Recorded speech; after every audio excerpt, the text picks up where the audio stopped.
आप आए हैं, कुछ शिकायतें भी आपको सिरसा की विकास को लेकर, स्वच्छ भारत हो या कुछ और मैटर को लेकर शिकायतें प्राप्त हुई? काफ़ी चीज़ें हैं।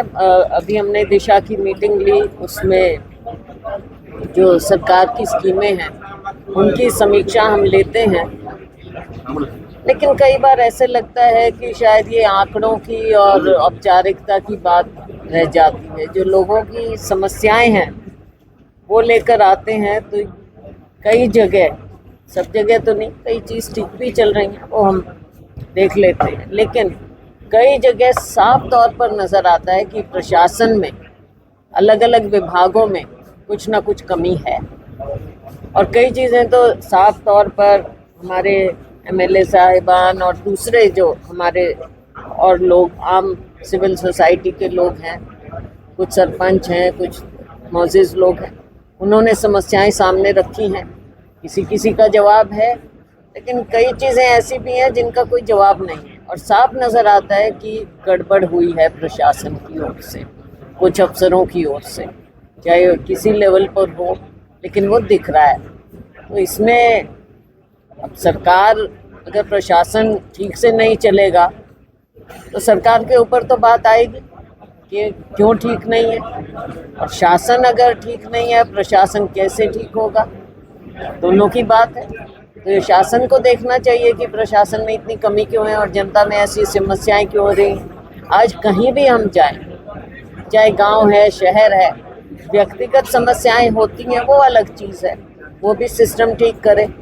लेकिन जो सार्वजनिक समस्याएं हैं, पीने के पानी की है, बिजली की है, इरिगेशन की है, सबसे ज़्यादा गंदगी की है, और जो बेसहारा पशु हैं उनकी है, कुछ अफसर अपना पल्ला झाड़ लेते हैं, तो भाई देखेगा कौन? करोड़ों रुपए की, लाखों रुपए की फंडिंग भी आती है, लेकिन हालात आपको किस तरह दिखे? हालात कहाँ, अब शहर में आप भी घूमते हो, हम भी घूमते हैं, और मीडिया दिखाता भी है, लोग भी हमको बताते हैं।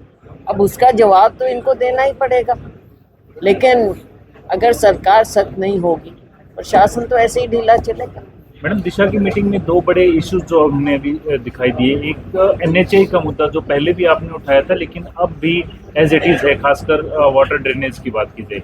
सेकंड, जो बिजली विभाग के हैं, कई मुद्दे थे, इसमें पाया गया है कि किसी के प्लॉट के अंदर ही ट्रांसफार्मर लगा दिए गए हैं, इस तरीके की बिजली विभाग, और उसका जवाब भी नहीं दे पा रहे हैं अफसर। ये दो बड़े मुद्दे हैं, जवाब भी नहीं दे पाते।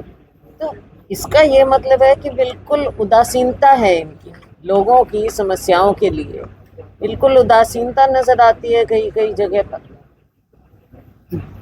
अब जनता ही अगर दुखी होगी और अपनी एक समस्या के लिए कोई एक भी नागरिक चक्कर काट रहा है, ये तो दिख रहा है कि फेलियर है सिस्टम।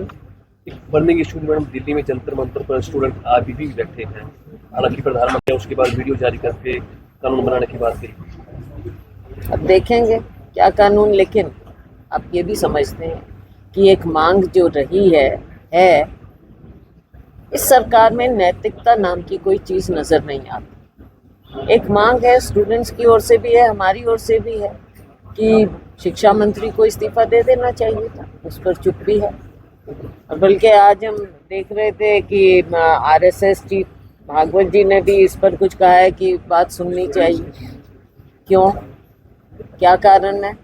उनकी सरकार पे अगर ये इस तरह की बातें आ रही हैं, क्या कारण है कि देश भर में, जंतर मंतर में भी आपने नमूना देखा, देश भर में आपने देखा कि स्टूडेंट्स, उनका भविष्य, अपनी पढ़ाई, सभी लोग चिंतित हैं। और कांग्रेस पार्टी ने इसको अच्छी तरह से कोशिश की है उठाने की, शांतिपूर्वक हमने कोशिश की है, चाहे हमारे फील्ड में हो, नीचे ज़मीन पर हो। खुद राहुल जी ने इसको उठाया, एक बार नहीं बार बार उठाया। शुरुआत उन्होंने की छात्रों की गूंज से। तो हम हर प्रकार से, सदन में भी हम चाहते हैं बहस हो, लेकिन दो तीन मुद्दे हैं। अब इतने बच्चों के ऊपर जो एफआईआर हुई है, उनका भी एक मुद्दा है। बहुत सी बातें हैं, और ये सरकार ने अगर शुरू में देख लेते, शुरू में इस सिस्टम को समझ लेते, शुरू में नैतिकता को ये अपना आधार बनाते प्रशासन का, तो ये समस्याएं नहीं होती। लेकिन समस्याएं बढ़ती गई सरकार के रवैये से। मुख्यमंत्री द्वारा भी बयान जारी किया गया कि कांग्रेस के समय भी, जब सेंटर में कांग्रेस की सरकार थी, छपेगी तब भी पेपर लीक होते हैं। तो तब क्या ये चाह सब- रहे हैं ये?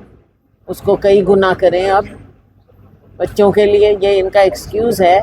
कभी नेहरू जी को याद कर लेते हैं, कभी किसी को याद कर लेते हैं। अपना तो हिसाब दो, 12 साल का अपना हिसाब बताओ। जितने पेपर लीक अब हुए हैं, क्या पहले इतिहास में भी हुए हैं? ये बताएं, अपना जवाब दें। आप हमारे को गाली दे के ये सोचते हैं कि जो इनका इतना बड़ा जो ये जुल्म है उससे बरी हो जाएंगे। फैसला तो जनता कर रही है, ये जनता की अदालत है, बच्चों की अदालत बन गई है।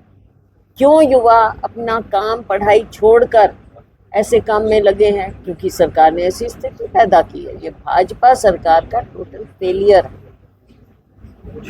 ठीक है मैम, थैंक यू।